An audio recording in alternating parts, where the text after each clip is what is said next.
প্রিয় দর্শকবৃন্দ, ত্রিপুরা রাজ্যের স্পেশাল এক্সিকিউটিভ পদ নিয়ে আজ আমরা এক গুরুত্বপূর্ণ ও দুঃখজনক আলোচনা করতে চলেছি। ত্রিপুরা রাজ্যের স্পেশাল এক্সিকিউটিভ নিয়োগ নিয়ে এখন গোটা রাজ্যের হাজার হাজার প্রার্থী দুশ্চিন্তায় রয়েছেন।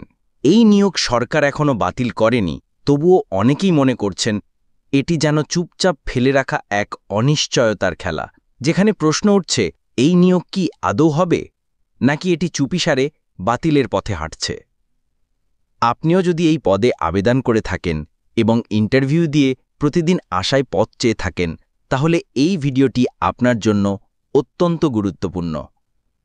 2022 সালে ত্রিপুরা সরকারের তরফ থেকে ঘোষণা করা হয় প্রায় 6067টি স্পেশাল এক্সিকিউটিভ পদে নিয়োগ। জনগণের নিরাপত্তা এবং থানায় পুলিশের সহায়তার জন্য এই পদ তৈরির কথা বলা হয়।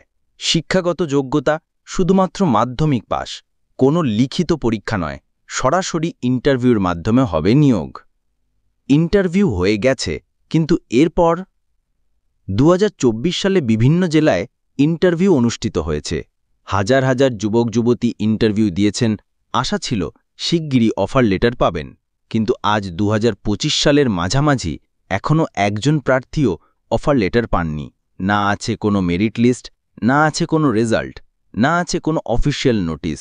সবকিছু যেন নিঃশব্দে মিলিয়ে গেছে। এখন প্রশ্ন উঠছে, বাতিলের পথেই কি এই নিয়োগ? এই প্রশ্ন এখন হাজার হাজার প্রার্থীর মনে।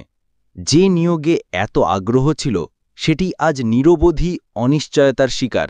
নেই কোনো সরকারি ঘোষণা, নেই কোনো আপডেট। এটি যেন ধোঁয়াশার নিয়োগ।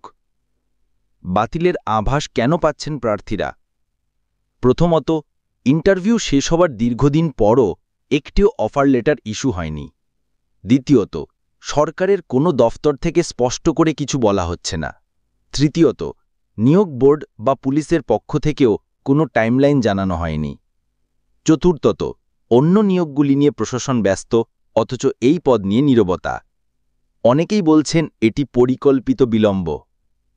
অনেক প্রার্থী মনে করছেন সরকার চুপচাপ এই নিয়োগটিকে বাতিল করে দেবে, তবে প্রকাশ্যে কোনো ঘোষণা না দিয়ে যেন আলোচনার বাইরে থাকে। ইন্টারভিউ সম্পন্ন হয়েও কোনো তালিকা না বেরোনো, এটি ভবিষ্যৎ সংকেত যে এই পদ হয়তো বাতিলের দিকে এগোচ্ছে কি প্রার্থীদের প্রশ্ন। তাহলে কি হবে এতজন আবেদনকারীর? হাজার হাজার বেকার যুবক যুবতী যারা প্রতিদিন ফোন ঘেঁটে অফার খুঁজছেন, যারা তাদের পরিবারের স্বপ্ন নিয়ে বসে আছেন, তাদের কি হবে? আপনি কি করতে পারেন এখন? একত্রিত হয়ে সরকারের কাছে দাবি জানান, স্পষ্ট ঘোষণা চেয়ে। আপনার জেলার এসপি অফিসে লিখিত আবেদন করুন, প্রয়োজনে আরটিআই দাখিল করুন। জানতে চান এই নিয়োগের বর্তমান স্ট্যাটাস কি? এছাড়াও সোশ্যাল মিডিয়ার মাধ্যমেও সরকারকে আবেদন জানাতে পারেন। প্রিয় দর্শকবৃন্দ, যে নিয়োগ নিয়ে অনেক আশা ছিল, সেটি আজ বাতিল হওয়ার আশঙ্কায় হাজার হাজার প্রার্থীদের মনে। সরকার যদি এর কোনো সদুত্তর না দেয়, তাহলে এটি হবে আর একটি বড় আঘাত তরুণ প্রজন্মের ওপর। আমরা চাই সরকার স্পষ্ট করে বলুক এই নিয়োগ হবে কিনা, আর দেরি না করে জানাক প্রার্থীদের ভবিষ্যৎ।